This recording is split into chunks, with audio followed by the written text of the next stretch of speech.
Good morning again and welcome. I'm delighted to have Jose Teodoro Limcaoco, the CEO of BPI Philippines, President and CEO.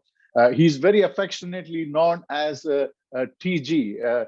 TG stands for the Geek CEO, I'm told. Who gave you this name? Is it your wife, your daughter, or is it family, friends? Who is it? It must have been my nanny when I was 1 year old, because it's the name I've always known myself to be. So, Yeah, but surprisingly, in your name, Jose Theodore Limcaoco, there is no TG. So you added the G. no, I think it comes from the diminutive of Teodoro, which is in Spanish Teji, and it was Okay, just mispronounced, so it became from Teji to TG. excellent. And why do people refer to you as the Geek CEO? Is it because of your love for technology? Actually, I've felt that way. Although I've never been referred to as the Geek CEO, but a lot of people have called me geeky.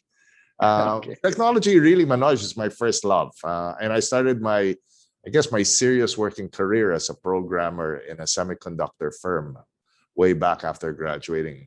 So technology has always been my love, and I've always made it a point to integrate it into what I do and into the way I do things. And even as a hobby, I've remained very in touch with technology and very interested in trends. Although as you get older, the young people are more adept at it, and you begin to lose touch. Correct. Thank you. So, now obviously BPI is one of the oldest institutions in Southeast Asia, or 170 years old. Over the last 171. Thank you for correcting me. What is the secret? What helps an organization sustain itself over 17 decades? Yeah. What are the tenets of it? What is it that what others should learn from as they look at building sustainable businesses? Well, I think the reason an institution like BPI has lasted for 171 years, and particularly for this institution, is the fact that we've always been open to change. So we're constantly looking at ways to improve our business. We're constantly encouraging our people to experiment, but there is a form of constancy to it. And the constancy I like to put in is the fact that we are very aware that banking is a business of trust, and therefore everything we do revolves around protecting the name that the people have come before us have built. BPI, I would say, is the most trusted name in the Philippines, not only in banking, but across all the brands. And we live on that. And therefore we encourage our people to always act with integrity, always try to do the best they can, and that we call excellence. Be very focused on customer obsession or customer service. And that has allowed us to have a constant, thing across the 171 years of trust, and always acting with integrity, and making sure that we are very conservative in our business as a bank. And that's the underlying layer. And then on top of that, we've just make the ability to innovate and to change. So, for example, now we're being very focused on a mass market and SMEs, whereas for many, many years, BPI was just focused on the very high end of the economic pyramid. But today we're going down that pyramid. Excellent. And over the last maybe 12 months, as I look at annual reports of every single bank, sustainability is a key theme. And you have built, and BPI is one of the most sustainable businesses, not just in banking, but across all industries. So what does sustainability mean as you look into the future, going ahead? How would you measure sustainability success, let's say 5 years from today, moving forward? I guess sustainability is very important for us, Manoj, because my personal belief is that you can only create shareholder value by being focused on getting the institution to be what I call perpetual, right? Living forever. And that really, to me, is the best way to describe sustainability, that you practice a business so that you're constantly thinking of making sure this business lasts for a long, long time. And for us, that means building it into the strategy of being focused on a couple of things specifically today. One, we're very focused on financial inclusion and making sure that more and more Filipinos are brought into the financial sector. More and more Filipinos are aware of financial literacy. And so we're very focused on that. Number two, we're also keen to be responsible to the environment. And sometimes that's pushed by investor demand, but it's also pushed by the realization that we are custodians of our customers' assets, and therefore where we lend has got to be also sustainable. And therefore, environmental risk is key there. So we're very also measuring our impact on the environment. And so those are the two big things that we look at, the financial inclusion and then respect for the environment. And both are also growth opportunities, Absolutely. big growth opportunities. So let's say, what are the biggest growth opportunities you see over the next 5 years?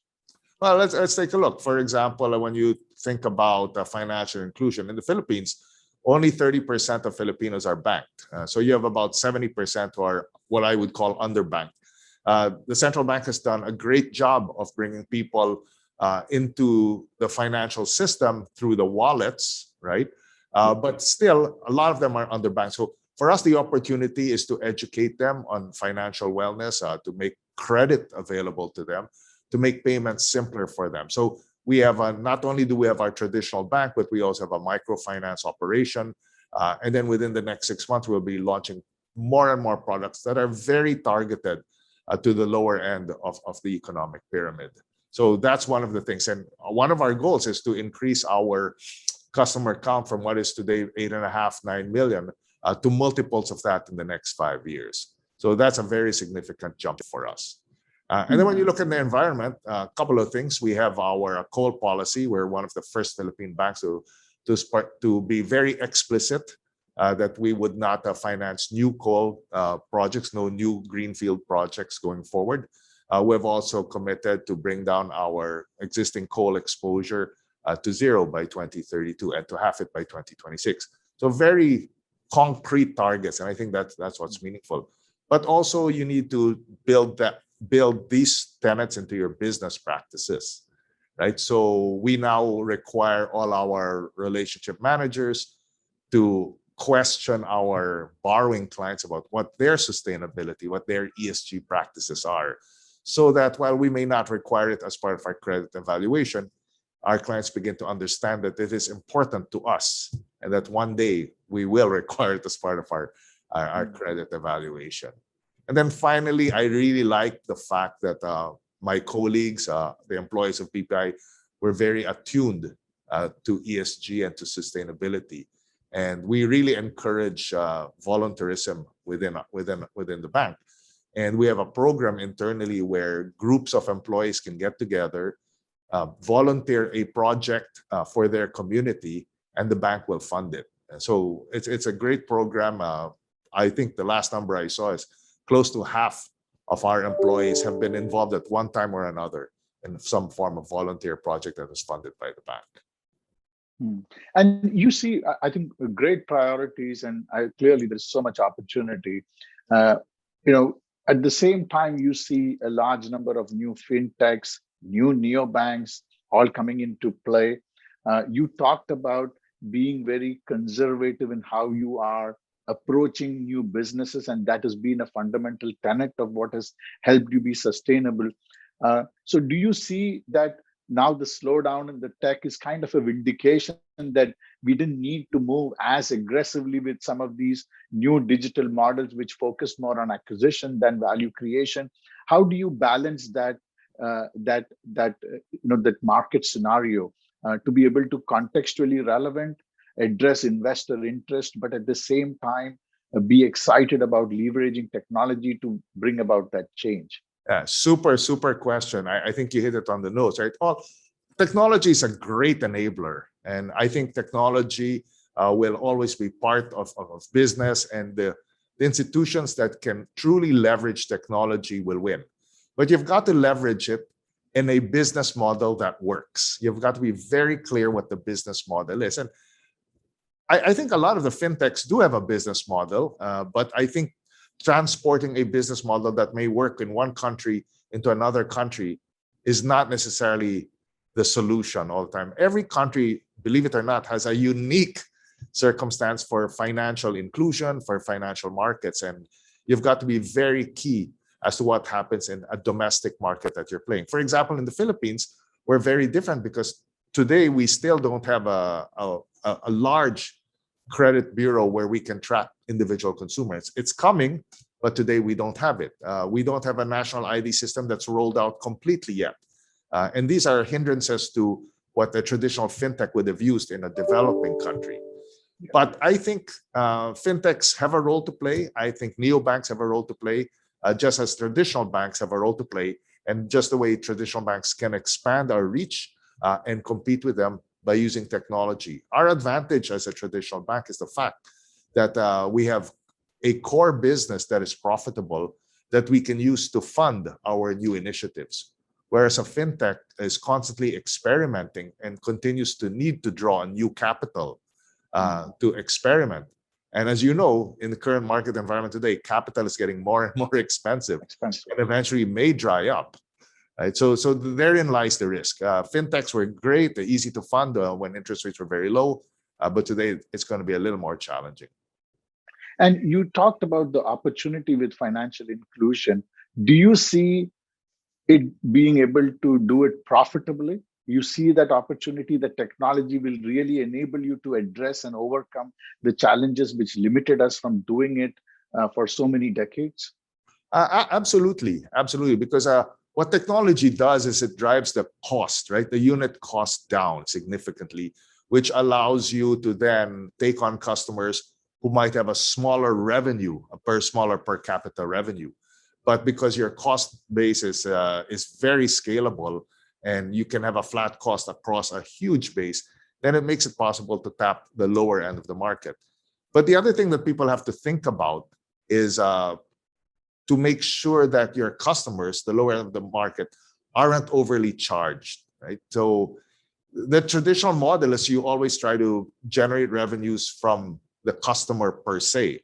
But the new model of technology and using data allows you to charge the same thing to the customer, to the retail customer, but derive the revenues from another partner. For example, a retailer or a partner who this depositor is paying. Right? You make the payments easier, and you take the revenue from the large corporate who's being able to aggregate his funds better. So it's a different model, but the mindset of the bank is how do you attribute where the volume is coming from, and the volume is coming from the retail, right? But the revenues are coming from the corporate, which is a different model. Volume from retail, but revenues from the corporate. And you marry that with technology, and then clearly financial inclusion is very possible.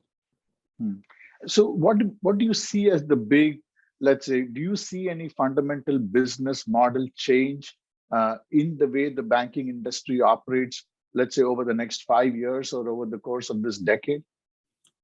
Yeah, one, I think banks will begin to look more and more for partnerships to work with ecosystems, to work with what I would call the non-banking side, but retailers, distributors, manufacturers, work with their ecosystems so that we better understand, let's say, their customers or their suppliers, and provide a whole set of services and use technology to bind those services together, and then just take revenues from the flow of funds, whether that's from the supplier to your client to the retailer, to the retail end customer who will be your customer on the banking side as a depositor.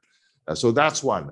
Two, I think payments will continue to be very strong, even though revenues from payments can be driven down, but there will always be a cost for payments. And I think the realization is that unless a government is willing to subsidize it, the private sector will have to charge for payments, but you will drive that cost down relative to, I guess, the size of the payment. And behavior has shown that people are willing to pay for that convenience and that service.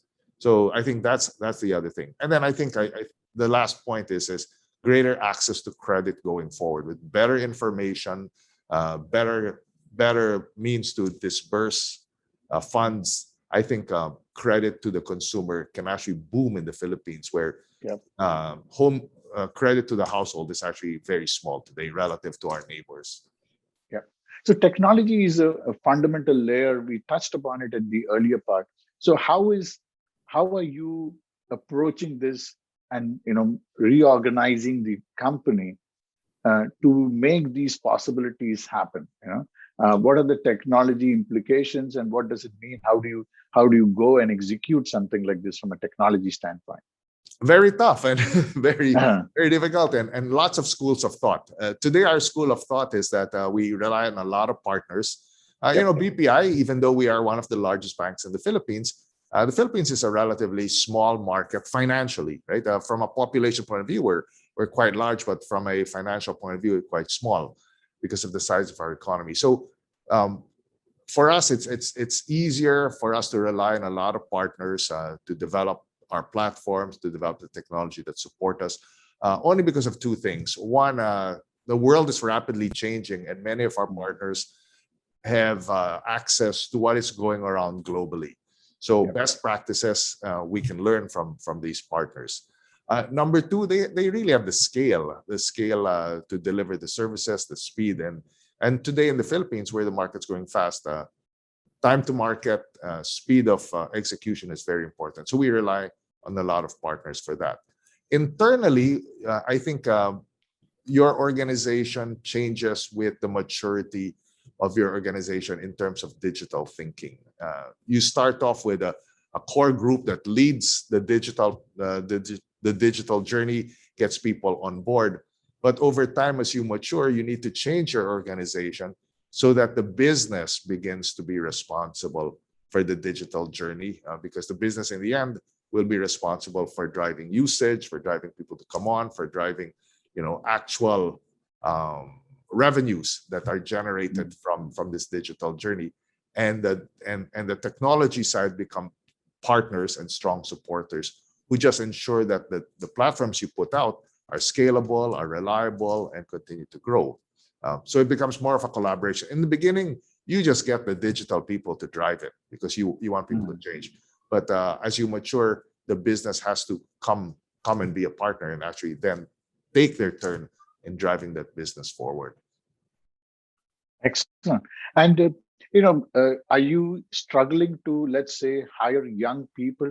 There's a lot of excitement around some of the tech giants working for the Googles or the local unicorns.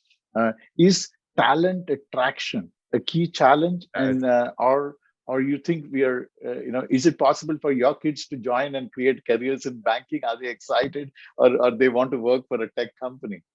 It's tough. It's really tough. I think in the Philippines, as many places in the world, that tech talent is very short. There's a lot of demand for it.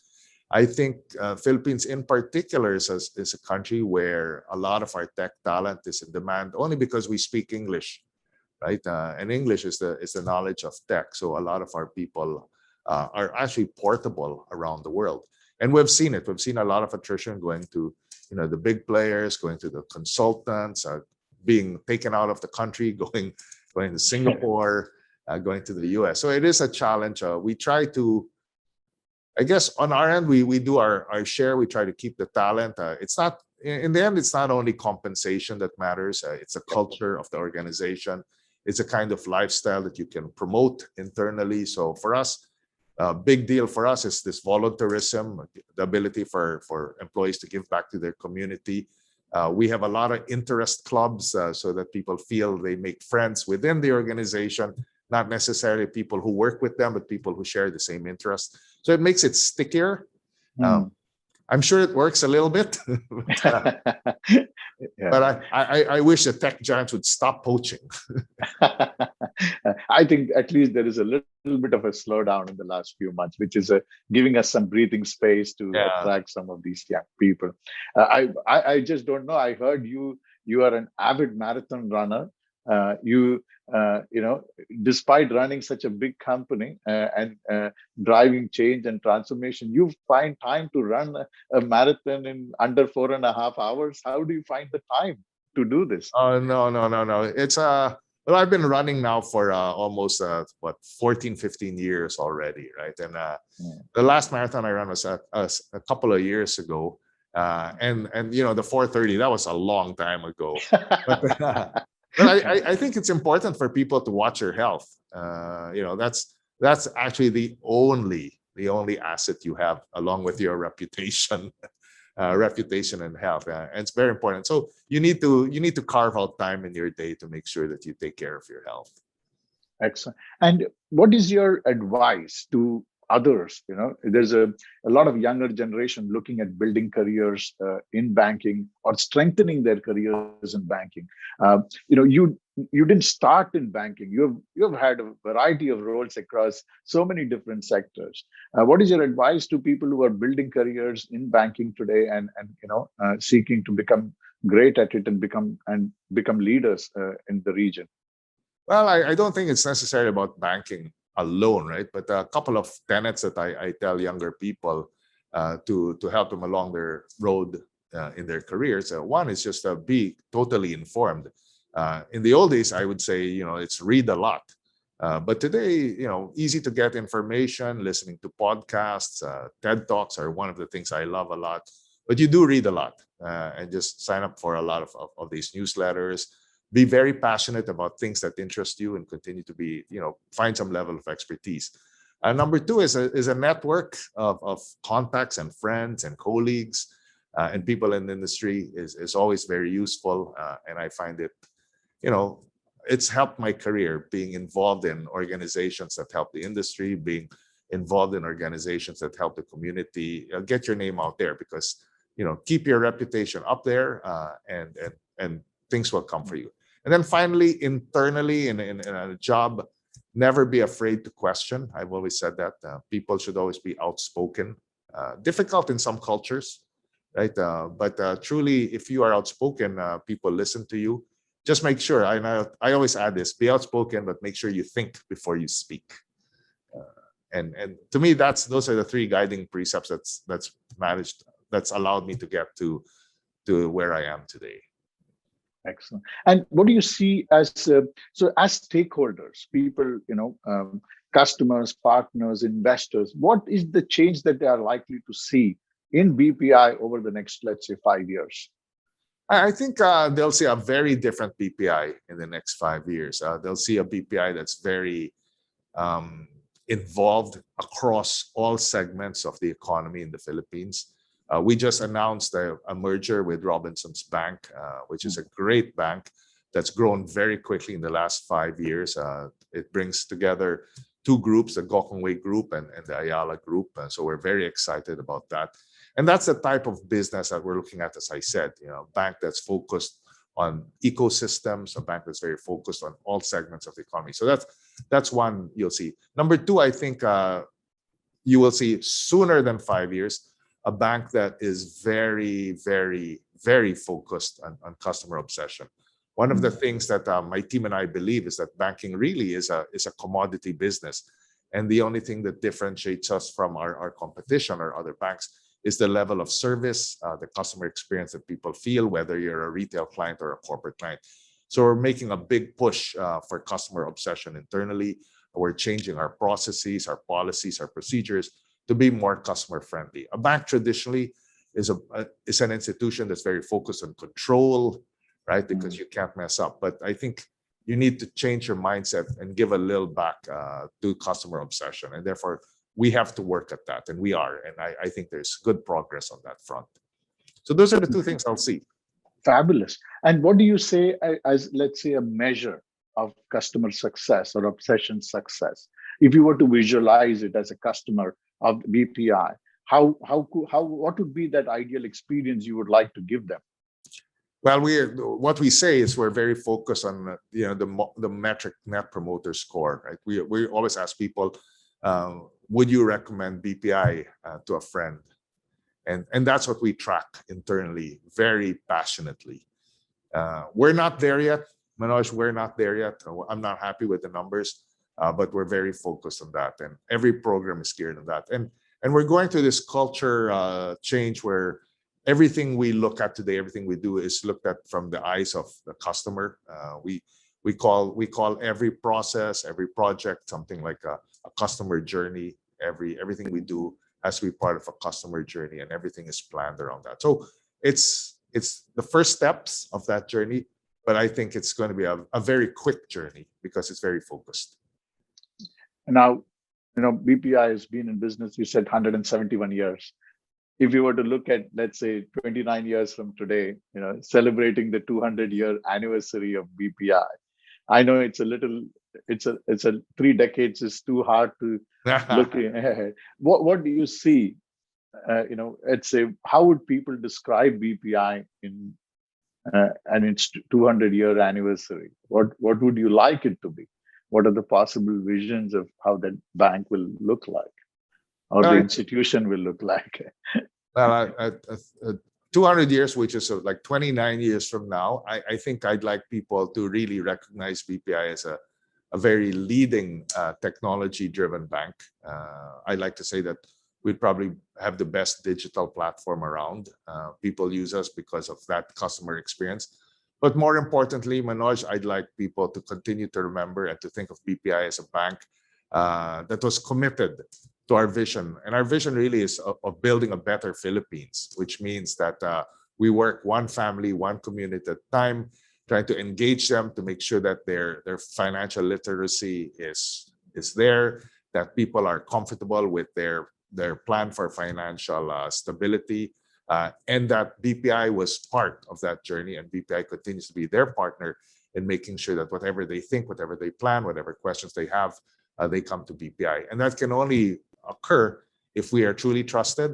And number two, the customer journey, the customer satisfaction is very high. And that's the ambition, that's the plan, and that's the hope I think BPI delivers in the next 5 years, but will last for the next 29 years. Excellent.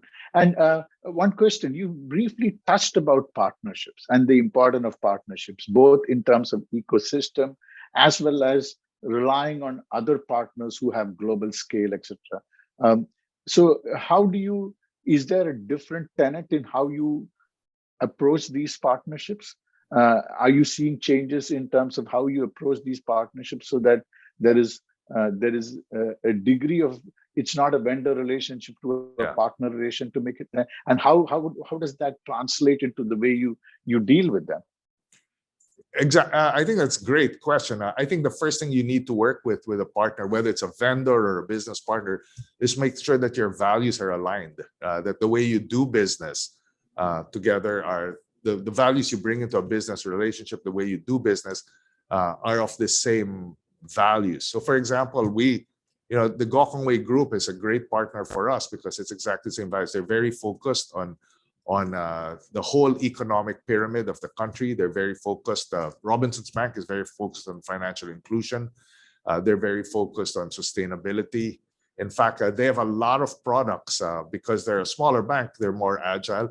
They have a lot of products that we've never been able to get into, but that brings people into the financial services. They're very focused on SME lending. Naturally, because of their size, that's where they're focused on. And I think that's a great compliment for us. What Robinsons Bank brings to us are many products that we can literally just roll out what they're doing on a larger scale because they've already tested it. And that's an example of values being completely aligned. The practices are completely aligned. And I would say the same thing for our vendors. We like to work with vendors who are completely upfront and whose mission, while it's to give us the services we need, the products we need, also at the end translate to helping their communities and helping the places where they exist. Because in the end, if your vendor will not last as long as you will, then you're in trouble, right? So you need to look at your vendors also having the same lens and the same focus on sustainability. Otherwise, you're looking for new vendors all the time. Excellent. Yeah. TG, it has been such a pleasure and an inspiring morning of conversation. I appreciate you taking the time. I wish you all success as you focus on customer obsession and building a sustainable business to make a better Philippines. So best wishes to you and your team. Thank you for spending the time with us. Thanks so much, Manoj.